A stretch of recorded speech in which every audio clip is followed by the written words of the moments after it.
പിതാവിൻ്റെയും പുത്രൻ്റെയും പരിശുദ്ധാത്മാവിൻ്റെയും നാമത്തിൽ ആമേൻ. പ്രിയപ്പെട്ടവരെ, നമ്മൾക്ക് ധ്യാനങ്ങൾ കൂടുമ്പോൾ പറയാറുണ്ട്, ഞാൻ മാനസാന്തരപ്പെട്ടു എന്ന്. പ്രിയപ്പെട്ട നമുക്ക് ആഴമായിട്ട് കൈകൾ നെഞ്ചത്ത് വെച്ച് ഒന്ന് നോക്കാം, യഥാർത്ഥ മാനസാന്തരം ഉണ്ടായോ എന്ന്. അത് ഒരു ഈയമ്പൂഷൽ. പണ്ടൊക്കെ അങ്ങനെയാണ്. ചെമ്പ് പാത്രങ്ങളൊക്കെ ക്ലാവ് പിടിക്കുമ്പോൾ ഈയമ്പൂഷുകാരൻ വരും. അവർക്ക് വഴി പിടിച്ച് പറയും, ഈയമ്പൂഷാൻ. അമ്മച്ചിമാരൊക്കെ പാത്രങ്ങൾ എടുത്തുകൊണ്ട് വരും. അവർ കഴുകി ഈയമ്പൂഷുമ്പം അതിനകത്ത് വീണ്ടും പാചകം ചെയ്യാൻ നല്ലതായിത്തീരും. കുറേ കഴിയുമ്പം ഈയമ്പൂവും, വീണ്ടും ക്ലാവ് പിടിക്കും. അതാണോ ഉണ്ടായത്? നമുക്ക് പാമ്പിനെ നോക്കിയാൽ പാമ്പ് നടക്കാൻ ബുദ്ധിമുട്ട് വരുമ്പം വേരിൻ്റെ ഇടയിലൂടെ പോകും. എന്നിട്ട് അതിൻ്റെ പടം കൊഴിക്കും. നമുക്കറിയാം, പാമ്പിൻ്റെ പടം അവിടെ ഇവിടെയൊക്കെ നമ്മൾ കാണും. എത്ര തവണ അങ്ങനെ പാമ്പ് പടം പൊളിപ്പിച്ചാലും അതിൻ്റെ വിഷം മാറുന്നില്ല. പാമ്പിന് വിഷമുണ്ട്. പുറമേ ഉള്ള ഒരു മാറ്റമേ വന്നുള്ളൂ. നമുക്ക് കഴുകൻ, പക്ഷികളിൽ വലിയ ശക്തനായ ഒന്നാണ് കഴുകൻ. അവന് പ്രായമാകുമ്പോൾ പറക്കാൻ ബുദ്ധിമുട്ട്, ആഹാരം കഴിക്കാൻ ബുദ്ധിമുട്ട്. ഏറ്റവും കൗശലക്കാരനായാണ് കഴുകൻ. അവൻ പറന്ന് എവിടെയും ദൂരെ പോകും. അവിടെ പോയി ചുണ്ടുകൊണ്ട് ഇതെല്ലാം പറിക്കും, കൂട മുഴുവൻ. അതായത് ചിറക്, എല്ലാ പപ്പും പറിച്ച് മാറ്റിക്കളയും. എന്നിട്ട് നഖവും പൊളിച്ചു കളയും. അങ്ങനെ ഒരു മാംസകഷ്ണം പോലെ ആയിത്തീരും. അതിനുശേഷം പതുക്കെ ഇതെല്ലാം വളർന്നു വരും. അപ്പോൾ ചെറുപ്പക്കാരിയായി തിരിച്ചു വരുന്നു. എന്നാലും ശവം കാണുമ്പം അങ്ങോട്ട് പറക്കും. ഒരു പക്ഷേ ഞാനിത് ഉദാഹരണമായിട്ട് പറയാൻ കാരണം, ഇപ്രകാരമാണോ അതെ നമ്മുടെ മാനസാന്തരം? കഥാവിനെ പറഞ്ഞില്ലേ, അതായത് പഴയ തുണിയിൽ പുതിയ തുണി വച്ച് വെക്കരുത്, കെട്ടരുത്. പുതിയ വീഞ്ഞ് പഴയ തോൽക്കൂടങ്ങളിൽ ഒഴിക്കരുത്. ചിലപ്പോൾ അതായിരിക്കാം നമ്മൾ ചെയ്യുന്നത്. എന്ന് പറഞ്ഞാൽ, ധ്യാനത്തിൽ വന്നു, കണ്ണടച്ച് പ്രാർത്ഥിക്കാൻ പഠിച്ചു, ലാലാ വെച്ച് ഭാഷാവർത്തി പ്രാർത്ഥിക്കാനും പാടാനും പഠിച്ചു, കൈയടിച്ച് പ്രാർത്ഥിക്കാൻ പഠിച്ചു, സ്തോത്രം ചെയ്ത് പഠിക്കാൻ. ഇതെല്ലാം ഈ പഴയ ജീവിതത്തെ ഒരു മൂടി വെച്ചുകൊണ്ടോ അല്ലെങ്കിൽ പുറമേ കാണിക്കുന്നത് മാത്രമാണോ? ഉള്ളിന് മാറ്റമില്ലാതെ. അങ്ങനെയുള്ള ഏറെ പേരുണ്ട്. അത് കെട്ടാൻ ഇഷ്ടമുള്ള ഒന്നല്ല. അല്ലെങ്കിൽ അതെ, പുതിയ കാര്യങ്ങളൊക്കെ അറിഞ്ഞ് ഒരു നവീകരിക്കപ്പെട്ടവനായിട്ട് പുറമേ പ്രത്യക്ഷപ്പെടുക എന്ന് പറഞ്ഞാൽ, പഴയ കുപ്പിയിലേക്ക് തന്നെ പുതിയത് ഒഴിച്ചിരിക്കുന്നത്. പഴയ തോൽക്കുടങ്ങളിൽ, വീഞ്ഞിൻ്റെ തോൽക്കുടങ്ങളിൽ പുതിയ വീഞ്ഞൊഴിക്കുക. അപ്പോൾ വീഞ്ഞ് മോശമായി പോകുമെന്ന്, പൊളിച്ചു പോകും. ഇതൊക്കെ നമ്മൾ ചിന്തിക്കണം. ഇന്നും പഴയ മനുഷ്യൻ അതുപോലെ തന്നെ ഇരിക്കുകയല്ലേ?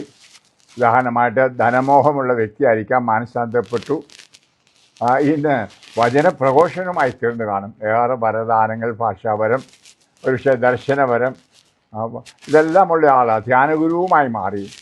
എന്നാൽ ഇപ്പോഴും ധ്യാനിപ്പിക്കുന്നത് പണം ഉണ്ടാക്കാനാണ്. ബ്രദറെ എന്നൊക്കെ വിളിക്കുന്നു എല്ലാവരും അവരെ. പുറമേ നിൽക്കുമ്പം നല്ല ബ്രദർ, ആത്മാവിൽ നിറഞ്ഞ ബ്രദർ. ഈ പ്രസംഗത്തിന് ആവശ്യം എന്താ? പൈസ ഉണ്ടാക്കാൻ.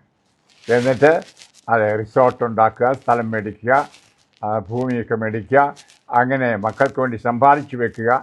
അതിനുവേണ്ടി ഒരു വശമെങ്കിൽ ഈ ആത്മീയ പരിവേഷം പുറമെ വച്ചുകൊണ്ട് ഇങ്ങേറ്റം സ്തോത്രക്കാഴ്ച എന്ന് പോലും മാറ്റി വെച്ചെന്ന് വരാം.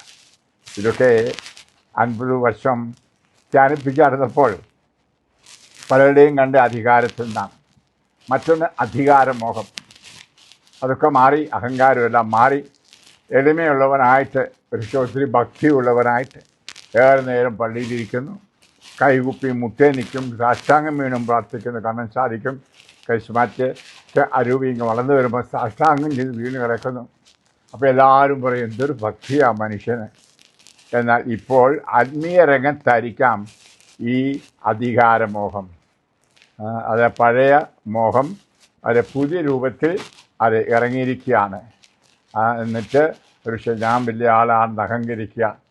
എനിക്കറിയാം, ഒരു വചനപ്രഘോഷകൻ്റെ ഭാര്യ പറഞ്ഞു, എൻ്റെ വചനപ്രഘോഷകൻ, എൻ്റെ ഭർത്താവ് വചനപ്രഘോഷകനാണ്, തിരക്കാണ്, എനിക്ക് വേണ്ടി ഒരു 5 മിനിറ്റ് മാറ്റി വെച്ച് എനിക്ക് സുഖമാണ് എന്ന് അന്വേഷിക്കാൻ പോലും കൂട്ടാക്കുന്നില്ല, അതിന് കിട്ടുകയില്ല, ഞാൻ തിരക്കാ. ആ വീട്ടിൽ വന്നാലും ഹൃദയ രൂപത്തിന് കമന്ന് വീണ് കിടക്കാം, ആര് കണ്ടാലും ഭക്തനായ ഭർത്താവ്.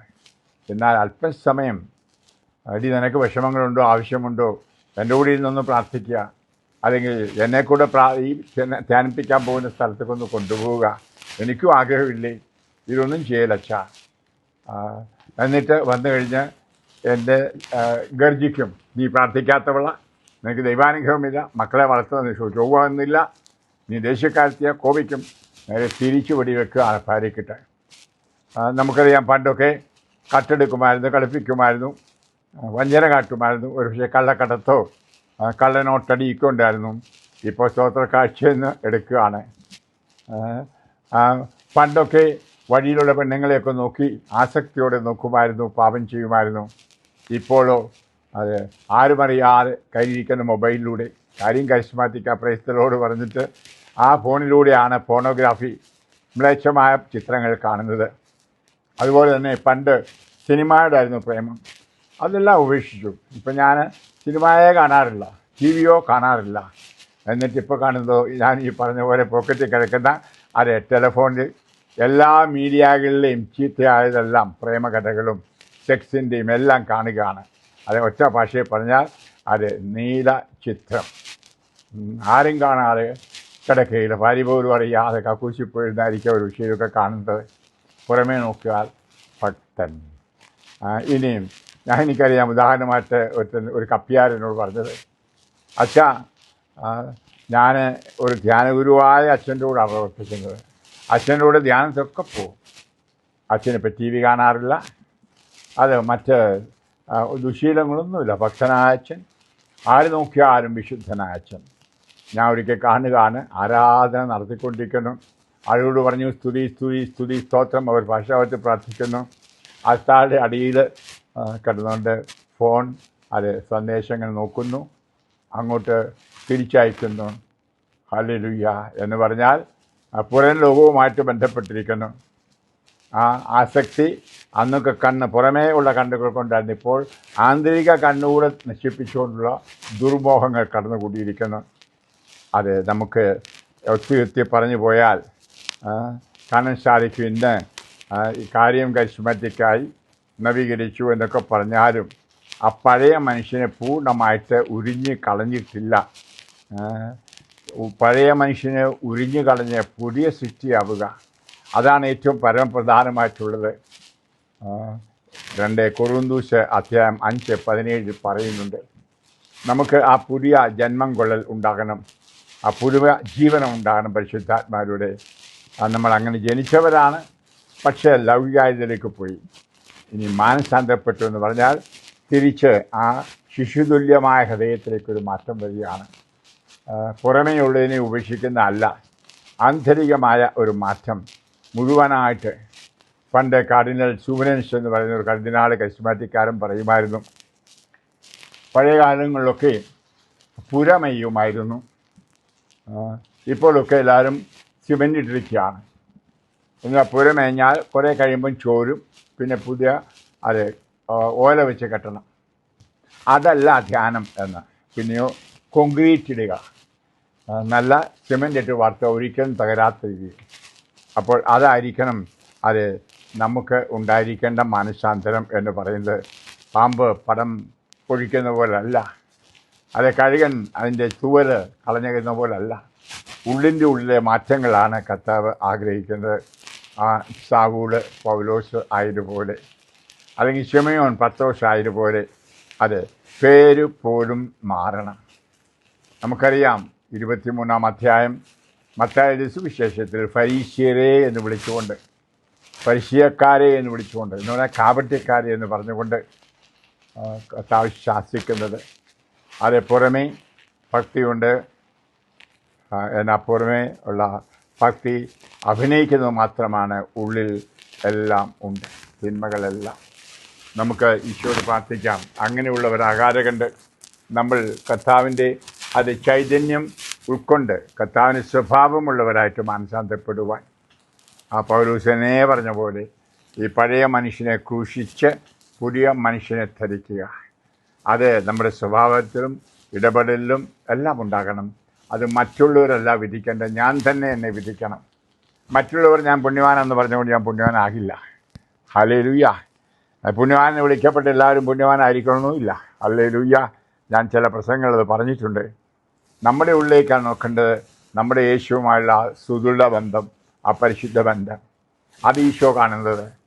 ഈശോ ആണ് നമ്മളെ വിശുദ്ധ ആക്കേണ്ടത്. ആ കാര്യം ഓർത്തോണം. മനുഷ്യരല്ല. മനുഷ്യർ ബാഹ്യമായത് കണ്ടുകൊണ്ട് അതൊക്കെ ചെയ്തു എന്ന് വരാം. നമ്മൾ അവസാന കാലത്തെപ്പറ്റി തിമോത്തി എഴുതിയ ലേഖനത്തിൽ 2 തിമോത്തിയോസ് അധ്യായം 3 പറഞ്ഞുകൊണ്ട് വായിച്ചുകൊണ്ട് ഞാൻ ഈ ചെറിയ ഉപദേശം നിർത്തുന്നു. ഒരു കാര്യം മനസ്സിലാക്കിക്കൊള്ളുക, അവസാന നാളുകളിൽ ക്ലേശപൂർണമായ സമയങ്ങൾ വരും. അപ്പോൾ സ്വാർത്ഥ സ്നേഹികളും ധനമോഹികളും അഹങ്കാരികളും ഗർവിഷ്ഠരും ദൈവദൂഷകരും മാതാപിതാക്കളെ അനുസരിക്കാത്തവരും കൃതജ്ഞരും വിശുദ്ധിയില്ലാത്തവരുമായ മനുഷ്യർ ഉണ്ടാവും.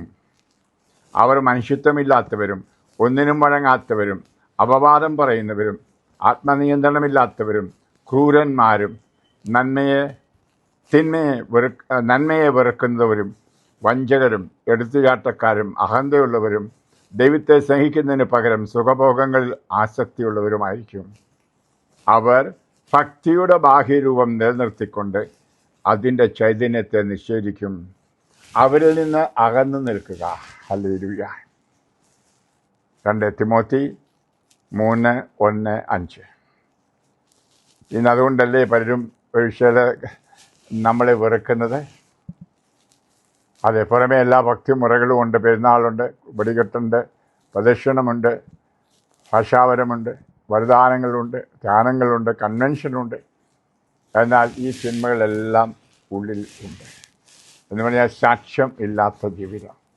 നമ്മളിൽ ഒരു സാക്ഷ്യം ഉണ്ടാവണം. കർത്താവ് യേശു അത് 1 യോഹന്നാനിൽ പറഞ്ഞിട്ടുണ്ട്. നിങ്ങൾക്ക് നിങ്ങളിൽ ഒരു സാക്ഷ്യമുണ്ട്.